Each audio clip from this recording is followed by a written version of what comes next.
Assalamualaikum warahmatullahi wabarakatuh. Selamat pagi anak-anak Bapak, kelas 8. Apa kabarnya hari ini? Doa Bapak semoga anak-anak semua selalu dalam keadaan sehat walafiat. Amin. Anak-anak Bapak kelas 8, sekarang kita masuk pada materi kita yang keenam, yaitu mengenai konflik dan integrasi dalam kehidupan Indonesia. Anak-anak Bapak, bagaimana dengan materi kita yang sebelumnya? Sudah paham ya? Baik, sebelum kita mulai, alangkah baiknya kita berdoa terlebih dahulu sesuai dengan agama kita masing-masing. Berdoa dipersilahkan.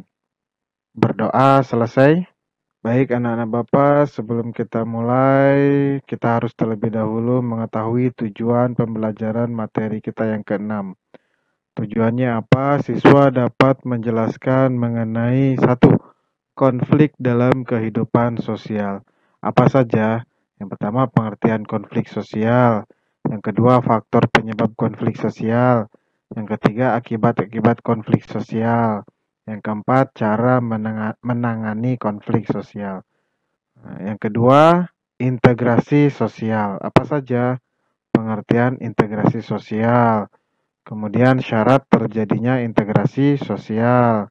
Kemudian faktor yang mempengaruhi integrasi sosial. Kemudian bentuk-bentuk integrasi sosial. Dan yang terakhir, proses integrasi sosial. Kita lanjutkan pengertian konflik sosial. Silakan perhatikan yang pertama mengenai gambar demonstrasi kenaikan upah buruh terhadap perusahaan di daerah ibu kota Jakarta. Nah, kemudian gambar yang di bawahnya mengenai perebutan lahan, ya. Nah, ini merupakan sebuah konflik. Jadi konflik itu apa?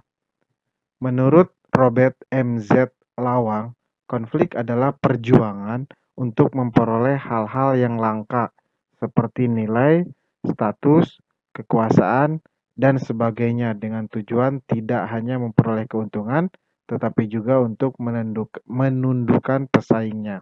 Dan menurut Kartono, konflik merupakan proses sosial yang bersifat antagonistik dan terkadang tidak bisa diserasikan karena dua belah pihak yang berkonflik memiliki tujuan, sikap, dan struktur nilai yang berbeda, yang tercermin dalam berbagai bentuk perilaku perlawanan, baik yang halus, terkontrol, tersembunyi, tidak langsung, terkamuflase, maupun yang terbuka dalam bentuk tindakan kekerasan.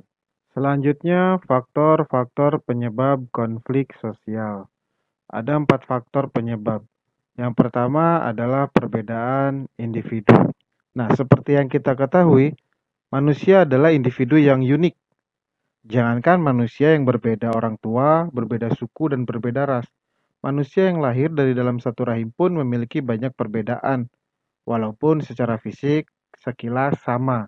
Misalnya saja seperti kasus bayi kembar.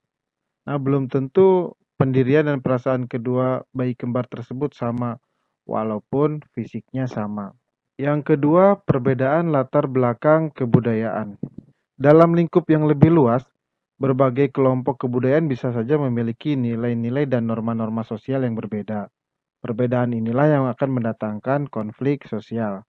Sebab kriteria tentang sopan tidak sopan, pantas tidak pantas, atau bahkan berguna atau tidaknya berguna sesuatu baik itu benda fisik maupun non-fisik itu bisa berbeda-beda. Kemudian yang ketiga, perbedaan kepentingan. Bisa kalian perhatikan gambar ini tentang penolakan sebagian warga terhadap rencana pembangunan bandara di Kulon Progo, Yogyakarta. Pemerintah dan pengusaha yakin bahwa pembangunan bandara di Kulon Progo akan meningkatkan ekonomi masyarakat. Namun, tidak begitu dengan masyarakat. Ada beberapa masyarakat yang tidak setuju karena khawatir lahan pertanian akan hilang, ganti rugi kurang jelas, dan berbagai alasan lainnya. Kemudian, yang keempat, perubahan-perubahan nilai yang cepat. Perundang-undangan atau peraturan yang sifatnya mengubah kebiasaan masyarakat biasanya dilakukan melalui berbagai kajian terlebih dahulu. Hal ini dilakukan supaya masyarakat tidak kaget dengan perubahan yang tiba-tiba terjadi. Sebagai contohnya, peraturan merokok di tempat umum. Kemudian akibat-akibat konflik sosial. Ada 5 akibat konflik sosial. Yang pertama, meningkatnya solidaritas anggota kelompok.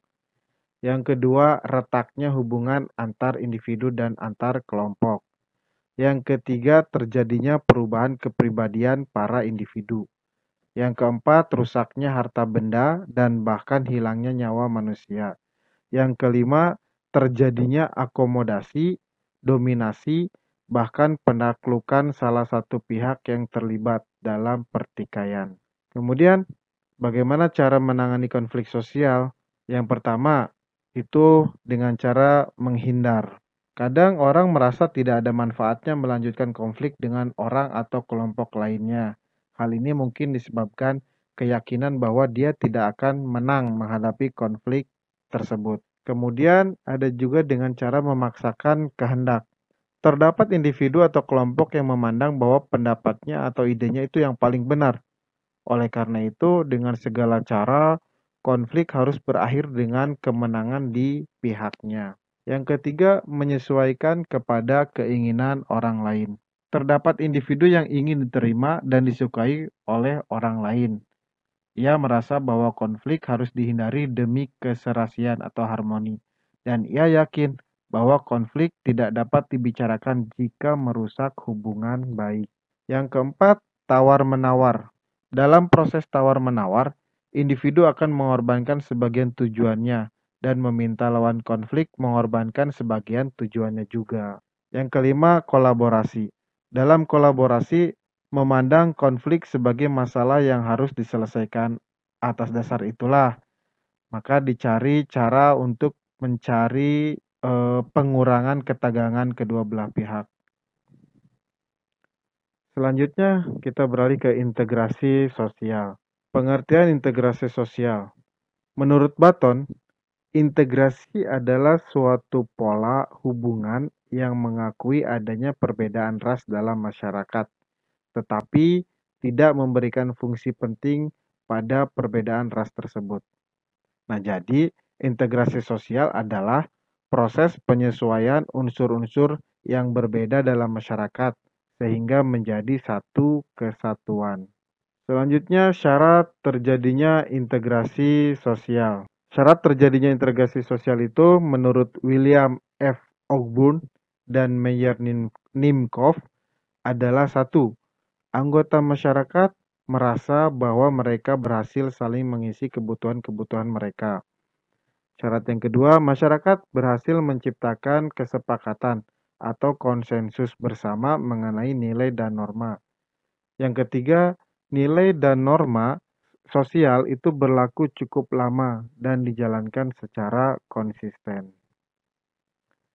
Kemudian faktor yang mempengaruhi cepat atau lambatnya integrasi sosial. Yang pertama adalah homogenitas kelompok. Nah, pada masyarakat yang homogen, rendah integrasi sangat mudah tercapai. Demikian juga sebaliknya. Kemudian yang kedua, besar kecilnya kelompok. Jumlah anggota kelompok mempengaruhi cepat lambatnya integrasi karena membutuhkan penyesuaian di antara anggota. Yang ketiga, mobilitas geografis. Semakin sering anggota suatu masyarakat datang dan pergi, maka semakin besar juga pengaruhnya bagi proses integrasi. Yang keempat, efektivitas komunikasi. Semakin efektif komunikasi, semakin cepat pula integrasi anggota-anggota masyarakat bisa tercapai. Kemudian, bentuk-bentuk integrasi sosial. Yang pertama adalah integrasi normatif. Integrasi normatif adalah integrasi yang terjadi akibat adanya norma-norma yang berlaku di masyarakat. Contohnya apa? Contohnya, masyarakat Indonesia dipersatukan dengan semboyan Bhinneka Tunggal Ika. Yang kedua adalah integrasi fungsional. Integrasi fungsional adalah integrasi yang terbentuk sebagai akibat adanya fungsi-fungsi tertentu dalam masyarakat. Contohnya saja, Indonesia yang terdiri dari berbagai suku mengintegrasikan dirinya dengan melihat fungsi-fungsi masing-masing. Contoh misalnya suku Bugis itu melaut, Jawa bertani, dan Minang misalnya pandai berdagang. Yang ketiga, integrasi koersif adalah integrasi yang dilakukan dengan cara paksaan. Hal ini biasanya dilakukan bila diyakini banyaknya akibat negatif. Integrasi koersif adalah integrasi yang dilakukan dengan cara paksaan. Hal ini biasanya dilakukan bila diyakini banyaknya akibat negatif jika integrasi itu dilakukan. Kemudian proses integrasi sosial. Proses integrasi sosial itu ada dua.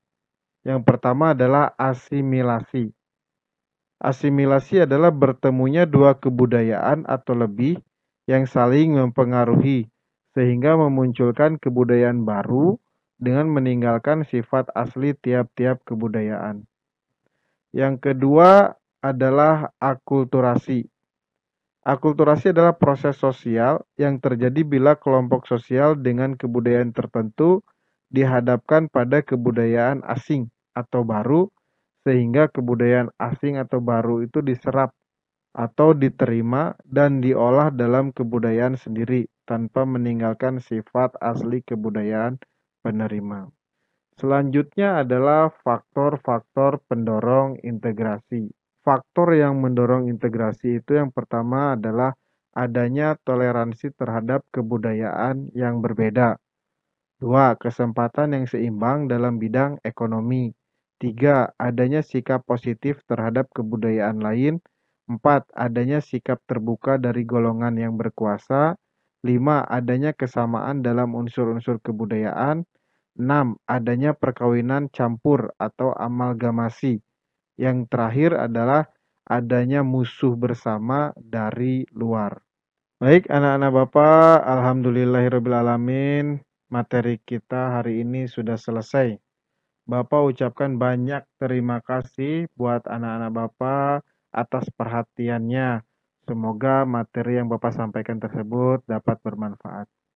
Anak-anak Bapak, Anda bisa invite Bapak di Facebook, kemudian di WhatsApp, kemudian di Instagram, dan di channel YouTube Bapak. Tapi ingat, jangan lupa di-like, di-share, dan di-subscribe channel YouTube Bapak.